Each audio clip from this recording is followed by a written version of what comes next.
నమస్తే.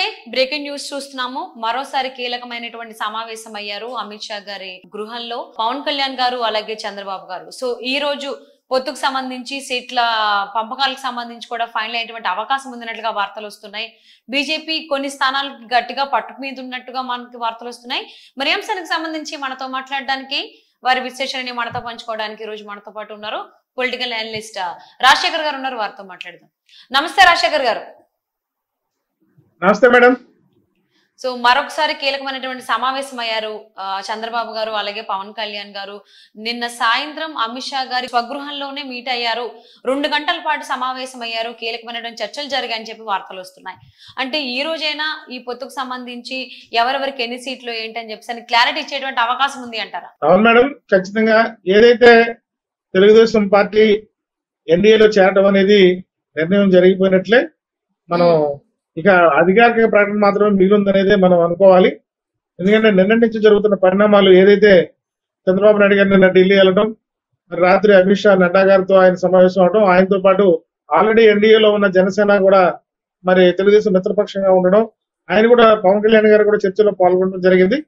ఒక మంచి వాతావరణంలోనే చర్చలు జరిగినాయి అనేది మనకు అందుతున్న సమాచారం. అయితే వచ్చిందల్లా సీట్ల పొత్తు అయితే ఖరారు అయినట్లే. సీట్ల విషయంలోనే పంచాయతీ నడుస్తా ఉన్నట్టు తెలుస్తా ఉంది. ఎందుకంటే ఇప్పటికే తెలుగుదేశం పార్టీ 24 సీట్లను జనసేనకి, అలాగే 3 పార్లమెంట్ స్థానాలను ప్రకటించడం జరిగింది. ఆల్రెడీ 94 స్థానాల్లో మరి తెలుగుదేశం పార్టీ కూడా తన అభ్యర్థులను ప్రకటించడం జరిగింది. ఇక మిగిలి ఉన్న 57 స్థానాల్లో బీజేపీకి 6 అసెంబ్లీ, అలాగే 3 పార్లమెంట్ స్థానాలు ఇవ్వాలనేది చంద్రబాబు నాయుడు నిర్ణయంగా మరి నిన్న ఢిల్లీ వెళ్లే ముందు అనుకున్నట్టుగా తెలుస్తా ఉంది.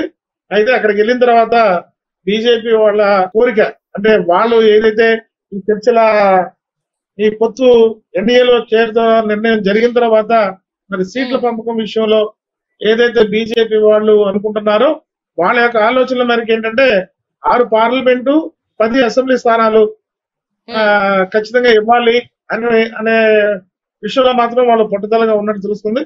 ఎందుకంటే అంతకుముందు మనం మీడియాలో, ఎలక్ట్రానిక్ మీడియాలో కానీ మీడియాలో కూడా మన ప్రచారం జరుగుతుంది. అందులో వార్తలు గతంలో మనకు తెలిసిన విషయం ఏంటి, ఏదైతే పురంధేశ్వరి గారు ఆల్రెడీ 25 మంది అభ్యర్థుల అసెంబ్లీ అభ్యర్థుల లిస్టుతో పాటు 10 మంది పార్లమెంట్ అభ్యర్థుల లిస్టు కూడా పంపించడం జరిగింది. ఒకవేళ పొత్తు కుదిరే పక్షంలో ఈ సీట్లని బీజేపీ అడుగుతుందని ఆ రోజున మీడియా అంతా కూడా ప్రచారం జరిగింది. ఏదైతే అసెంబ్లీ స్థానాలో దాంతో పాటు పొడి చేసే అభ్యర్థుల పేర్లు కూడా ఆ రోజు బీజేపీ రెడీ చేసినట్టుగా చెప్పడం జరిగింది. కాబట్టి ఇప్పుడున్న పరిస్థితుల్లో ఏదైతే నిన్న జరిగిన సమావేశంలో మనకు అందిన సమాచారం ఏంటంటే ఎక్కువ సీట్లు ఇవ్వడంలో అభ్యంతరం లేదు, కానీ మనం గెలిచే స్థానాల్లో కనుక నిలబడినట్లయితే అది కూటమికి అది ప్లస్ అవుతుంది. అలా కాకుండా మనం సీట్లు అనే విషయంలో కనుక ఎక్కువ సీట్లు ఆశించి అయితే అక్కడ గెలవని పరిస్థితుల్లో అది వైసీపీకి అడ్వాంటేజ్ గా మారుతుంది అని చెప్పి పవన్ కళ్యాణ్ గారు, మరి చంద్రబాబు నాయుడు గారు కూడా అమిత్ షా గారికి, నడ్డా గారికి వివరించడంతో ఏదైతే వాళ్ళు అనుకున్నట్టుగా 20-25కు తగ్గి దాంట్లో సగమన్నా సరే, అంటే గతంలో ఇచ్చినట్టుగా గతంలో 13 సీట్లు బీజేపీకి ఇవ్వడం జరిగింది. అదేవిధంగా 10 నుంచి 13 సీట్లు అసెంబ్లీకిను, దాదాపు 7 పార్లమెంట్ స్థానాలు ఖచ్చితంగా కావాలి అన్న విషయంలో వాళ్ళు పట్టుదలగా ఉన్నట్టు తెలుస్తుంది. దాని విషయంలోనే రాజశేఖర్ గారు ఇక్కడ ఒక మాట, ఆంధ్రప్రదేశ్ లో చూసుకున్నట్లయితే బీజేపీకి 1% మాత్రమే ఓట్ బ్యాంక్ ఉంది. ఇప్పుడు వాళ్ళు 20కి పైగా స్థానాలు అడగడం అనేది ఎంతవరకు కరెక్ట్? టీడీపీ దానికి అంగీకరించేటువంటి అవకాశం ఉందా? 9 వరకు అయితే ఇవ్వగలను అనేటువంటి మాట చంద్రబాబు గారు అన్నట్టుగా బయటకు వస్తుంది. ఇందులో వాస్తవం ఎంతవరకు ఉంది? అంటే మీకు ఇక్కడ విషయం ఇక్కడ తెలియజేస్తుంది ఏంటంటే 2019 ఎన్నికల్లో ఉన్న ఫలితాలకి 2024 ఫలితాలకి చాలా డిఫరెన్స్ ఉంటుందండి. అంటే 2019లో ఎవరికైనా సింగిల్ గా పోటీ చేయడం జరిగింది. ఇప్పుడు అలా అనుకుంటే జనసేనకు కూడా అంతే కదా, 6-7% ఓట్లే జనసేనకు రావడం జరిగింది. అంటే అప్పుడు అంటే సింగిల్ ఇప్పుడు పొత్తుతో వెళ్తున్నారు కాబట్టి ఖచ్చితంగా ఈ ఎలియన్స్ అనేది 2014 ఫలితాలని ఖచ్చితంగా ఇది రిపీట్ అవుతాయి, బలమైన పొత్తుగా ప్రజల్లో భావన కలుగుతుంది. కాబట్టి అక్కడ ఆశించిన స్థానాల్లో కాకపోయినా కనీసం మన గౌరవప్రదమైన స్థానాల్లో మనం పోటీ చేసినట్టుంటే అటు కార్యకర్తల నుంచి కానీ ఇటు పార్టీ తరఫున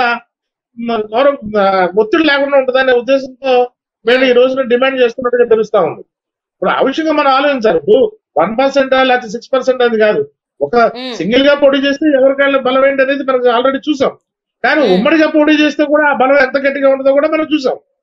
కానీ మనం 2014 ఫలితాలను దృష్టిలో పెట్టుకునే మనం ఈ రోజున మనం ఆలోచించాలి. కానీ 2019 ఫలితాలు పెట్టి చూస్తే అసలు జనసేనకి అయితే 24 ఇవ్వకూడదు, ఈ బీజేపీకి అయితే ఈ 10 సీట్లు కూడా ఇవ్వకూడదు.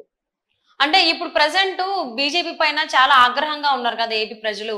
ప్రత్యేక హోదా ఇవ్వలేదని, అసలు ఏ ప్రాజెక్టులు ఇవ్వలేదని, ఏ అరాచకాలు చేస్తున్నా, ఎంత అప్పు తీసుకొస్తున్నా జగన్మోహన్ రెడ్డి సీఎం హోదాలో బీజేపీ వాళ్ళు అంటే కేంద్రం అంగీకరిస్తున్నట్లుగా కూడా వార్తలు వస్తున్నాయి. సో దాని మీద ఏపీ ప్రజలు చాలా ఆగ్రహంతో ఉన్నారు బీజేపీ పైన. సో దాని వల్ల మరి బీజేపీ వాళ్ళకి అన్ని సీట్లు వాళ్ళు అడగడం, దానికి చంద్రబాబు గారు అంగీకరించేటువంటి అవకాశం ఉందా? అందువల్లనే ఇన్నిసార్లు కీలకమైనటువంటి సమావేశాలు అవుతున్నాయా అనేది కూడా చాలా మందిలో డౌట్స్ ఉన్నాయి. ఇప్పుడు మీకు ఒక విషయం చెప్తాను మేడం, ఇక్కడ మనం అర్థం చేసుకోవాల్సిన విషయం ఏంటంటే ఆంధ్రప్రదేశ్ లో భారతీయ జనతా పార్టీకి శత్రుపక్షం అంటూ లేదు. ఏది కాంగ్రెస్ వామపక్షాలు తప్పితే అవి నామమాత్రంగానే ఉన్నాయి. ఆంధ్రప్రదేశ్ రాజకీయాల్ని ప్రభావితం చేసే స్థాయిలో కాంగ్రెస్ కానీ వామపక్షాలు కానీ లేవు. ప్రభావితం చేసే స్థాయిలో ఉన్న ఏదైతే 3 ప్రధాన పార్టీలు ఏదైతే ఉన్నాయో వైసీపీ కానీ, జనసేన కానీ, టీడీపీ కానీ, ఈ 3 పార్టీలు కూడా బీజేపీకి అనుకూలంగానే ప్రశ్నించి ఉంటున్నాయి. 2019 ఎన్నికలు జరిగిన తర్వాత చంద్రబాబు నాయుడు గారు మళ్ళా మోడీ గారిని మెచ్చుకుంటూ, మోడీ గారి యొక్క పాలన మెచ్చుకుంటూ, ఆయన ఎన్డీఏలో లేకపోయినా కూడాను సందర్భం వచ్చినప్పుడల్లా భారతీయ జనతా పార్టీ ప్రభుత్వాన్ని, పర్టికులర్ గా మోడీ గారి యొక్క ఆ పాలనా రీతిని మెచ్చుకుంటూనే ఉన్నారు ఆయన. ఇక జనసేన మనకు తెలిసిన విషయం ఆల్రెడీ ఎన్డీఏలో మిత్రపక్షంగా కొనసాగుతూ ఉంది. కాబట్టి ఇక్కడ ప్రజల్లో బీజేపీకి వ్యతిరేకత ఉందా, లేకపోతే మోడీ గారి పట్ల వ్యతిరేకత ఉన్నదా అనేది మనం పత్రికల ద్వారా లేకపోతే మీడియా ద్వారా ప్రచారమే కానీ పార్టీల పరంగా మాత్రం నువ్వు ఆంధ్రప్రదేశ్ లో మన ఈ మధ్యన ఒక మాజీ ప్రజాప్రతినిధి కూడా ప్రకటన చేయడం జరిగింది. ఆంధ్రప్రదేశ్ లో బీజేపీకి 25 మంది ఎంపీలు ఉన్నట్టు. ఇప్పుడు అలాగే ఏ పార్టీలో ఎమ్మెల్యే ఎంపీలైనా సరే అది రాజ్యసభ కావచ్చు, పార్లమెంట్ కావచ్చు. అంటే మీ ఉద్దేశం ప్రకారం ఇప్పుడు ఈ పొత్తులో భాగంగా బీజేపీకి ఎన్ని స్థానాలు వచ్చేటువంటి అవకాశం ఉంది, ఎంపీకి గానీ ఎమ్మెల్యేకి గానీ? మీరేమనుకుంటున్నారు?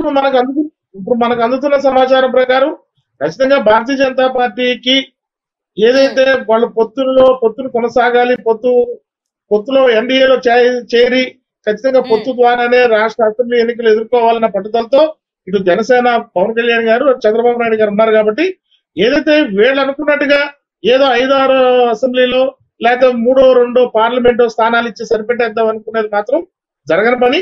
ఖచ్చితంగా భారతీయ జనతా పార్టీ ఏదైతే కోరిందో ఆ కోరినంత మాత్రం మేరకు ఇవ్వకపోయినా వీళ్ళు ఇద్దాం అనుకున్న దానికన్నా రెట్టింపుగానే భారతీయ జనతా పార్టీకి కేటాయించే అవకాశం ఉంది. దాని ద్వారా దాదాపు 8-9-10 అసెంబ్లీ స్థానాలు కానివ్వండి, లేకపోతే ఇద్దరికి కలిపి పార్లమెంటు స్థానాలు ఆల్రెడీ 3 పార్లమెంటు అనకాపల్లి, బందరు, కాకినాడ జనసేన కేటాయించారు. కాబట్టి ఖచ్చితంగా ఇంకో 6 భారతీయ జనతా పార్టీ కేటాయించే అవకాశం ఉంది. 2 కలిపి 10 పార్లమెంటు, ఈ 2 కలిపి 30-35 వరకు అసెంబ్లీ స్థానాలు వస్తాయని మాత్రం నేను అనుకుంటున్నాను. ఓకే, తప్పకుండా అండి. అట్లీస్ట్ ఇప్పటికీ చాలా సమావేశాలు నేను రాత్రి కూడా 2 గంటల పాటు కీలకంగా చర్చించారు అన్నట్లుగా తెలుస్తుంది పవన్ కళ్యాణ్ అలాగే చంద్రబాబు. మరి ఈ రోజు మోదీని కలిసేటువంటి అవకాశం ఉందా? అలాగే కలిసి ఈ పొత్తుకు సంబంధించి సీట్ల సర్దుబాటు ఒక కొలికి వచ్చేటువంటి అవకాశం ఉందన్నట్లుగా ఆలోచిద్దాం అండ్ అలాగే ఆశిద్దాం. And thank you so much Rajasekhar గారు. నమస్తే మేడం. నమస్తే. సో బ్రేకింగ్ న్యూస్ చూస్తున్నాము. సో మళ్ళీ సమావేశం అయ్యేటువంటి అవకాశం ఉంది ఈ రోజు చంద్రబాబు అలాగే పవన్ కళ్యాణ్. సో నిన్నైతే అమిత్ షా గారి స్వగృహంలో 2 గంటల పాటు కీలకంగా చర్చించినట్టుగా తెలుస్తుంది సీట్లకు సంబంధించి. అది ఈ రోజు కొలికి వచ్చేటువంటి అవకాశం ఉంది అన్నట్లుగా వార్తలు వినిపిస్తున్నాయి. సో మరి ఈ రోజు మోదీని కలిసి ఈ సమావేశానికి సంబంధించి అంటే సీటు సర్దుబాటుకు సంబంధించి ఒక